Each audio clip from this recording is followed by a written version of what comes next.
Welcome guys, ഇന്ന് എൻ്റെ birthday ആട്ടോ. അപ്പോൾ എൻ്റെ ഫ്രണ്ട്സ് ഒരു കിടക്കാച്ച് സർപ്രൈസ് ഒരുക്കിയിട്ടുണ്ടായിരുന്നു. അപ്പോൾ അത് ജസ്റ്റ് നിങ്ങൾ കണ്ടിട്ടോ കേട്ടോ. ഇതൊക്കെ നമുക്ക് കുറച്ച് ഹാപ്പി ബർത്ത്ഡേയുടെ കുറച്ച് ഐറ്റംസ് ഒക്കെ ഞങ്ങൾ സംഘടിപ്പിച്ചിട്ടുണ്ട്. കുറച്ച് ബലൂണും പിന്നെ കുറച്ച് അങ്ങനത്തെ സാധനങ്ങളൊക്കെ, കുറച്ച് ഡെക്കറേറ്റിംഗ് ഐറ്റംസ്. പറയണത് ഇങ്ങനെയൊക്കെ കാണിക്കുമെന്നാണ്, ബട്ട് അറിയില്ല നടക്കുമെന്ന്. ഞങ്ങൾ തങ്കുവിനെ പ്രാങ്ക് ചെയ്യാന്ന് ഓർക്കണേ. ഫസ്റ്റ് ഞങ്ങള് ഇന്ന് ശരിക്കും പറഞ്ഞാൽ നമ്മള് കേക്ക് മുറിക്കുന്നുണ്ട്. ചെറിയൊരു കേക്ക്, പീസ് കേക്ക് മുറിക്കുന്നുണ്ട്. അല്ലാണ്ട് ഞങ്ങൾ അതിന് മുമ്പ് ഒരു എന്ത് ബണ്ണ, പാൽബണ്ണം എന്നാണ് ഇവിടെ ചേച്ചി പറഞ്ഞത്. നമുക്ക് കറക്റ്റ് അറിയത്തില്ല, ഏതൊരു ടൈപ്പ് എന്തോ ഒരു ബണ്ണ്. ഞങ്ങളത് ഫസ്റ്റ് ആ ബണ്ണ് അവളെ കൊണ്ട് മുറിപ്പിച്ച്. അപ്പോൾ അവളൊക്കെ എക്സ്പെക്റ്റ് ചെയ്യും നമ്മൾ ഒറിജിനൽ കേക്ക് മുറിക്കും എന്നാണ് അവൾ ഉദ്ദേശിക്കുന്നത്. പക്ഷേ അവളെ കഴിഞ്ഞ തവണ ഇങ്ങനെയൊക്കെ അവളെ പാക്ക് ചെയ്തായിരുന്നു. പക്ഷെ അവൾക്കൊരു എന്താ വിശ്വാസം ഉണ്ടായിരുന്നു മുറിക്കുമെന്ന്. ഇന്ന് ഞങ്ങൾ അങ്ങനെ മുറിച്ചിട്ട്, നാളെയാണല്ലോ ബർത്ത്ഡേ, മൺഡേ ഈവനിങ് അല്ലാണ്ട് മുറിക്കാം എന്നാണ് ഞങ്ങളുടെ പ്ലാൻ. എല്ലാവരും പ്ലാനൊക്കെ ചെയ്തു. 12 മണിക്ക് മുമ്പ് ഒരു 15 മിനിറ്റ് മുമ്പേ എന്നെ റൂമിൽ നിന്ന് ഇറക്കി വിട്ടു. എന്നിട്ട് എല്ലാവരും, എനിക്കറിയില്ലായിരുന്നു എന്ത് പരിപാടി ഉള്ളതെന്ന്. എല്ലാവരും ഡെക്കറേഷനും കാര്യങ്ങളൊക്കെ ആയിരുന്നു. അപ്പം ഞാൻ ശരിക്കും ഒത്തിരി സർപ്രൈസ് ആയിട്ടോ.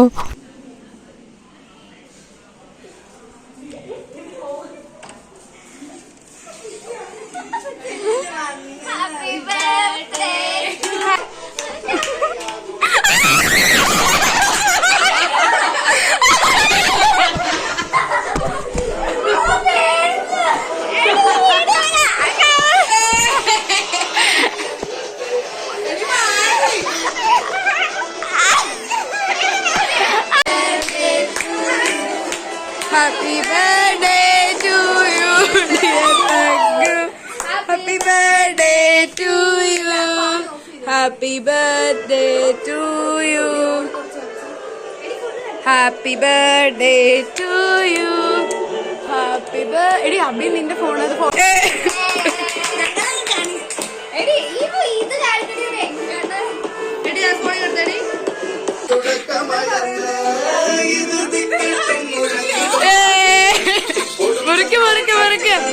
Happy birthday. ആശ്വാസം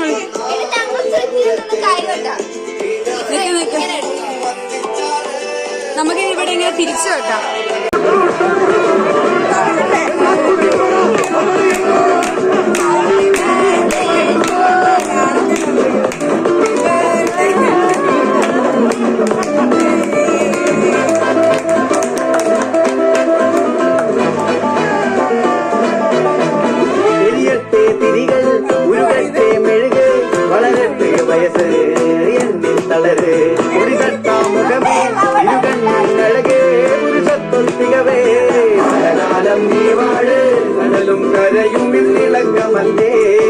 സമയം നിലയ്ക്കുവാനൊരുക്കമല്ലേ.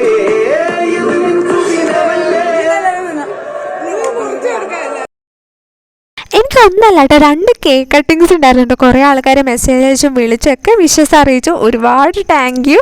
ഞാൻ രാവിലെ എത്തിയപ്പോഴേക്കും ഞങ്ങളുടെ ഇത് വേറൊരു തറവാട് മാതിരി കേട്ടോ. അപ്പോൾ അവിടുത്തെ എല്ലാവരും എന്നെ വിഷ് ചെയ്തു. എല്ലാവർക്കും ഭയങ്കര താങ്ക് യു. ശരിക്കും പറയാമല്ലോ, 22 വയസ്സായെന്ന് എനിക്ക് തന്നെ തോന്നുന്നില്ല. ഓരോ വർഷവും വയസ്സ് കൂടിക്കൊണ്ടിരിക്കുക. ആ ഒരു ടെൻഷൻ മാത്രമേ ഉള്ളൂ ഉള്ളിൽ.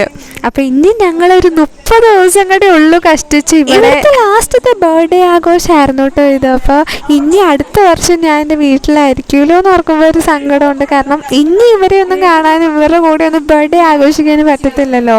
അപ്പം ഞാൻ ബർത്ത്ഡേ ആയിട്ട് രാവിലെ തന്നെ ഒരു വാക്യം എടുത്തു കേട്ടോ. അപ്പം ഈ വാക്യത്തോടെ തന്നെ ഇന്നത്തെ വീഡിയോ ഞാൻ ഇവിടെ വൈൻഡപ്പ് ചെയ്യാണ്.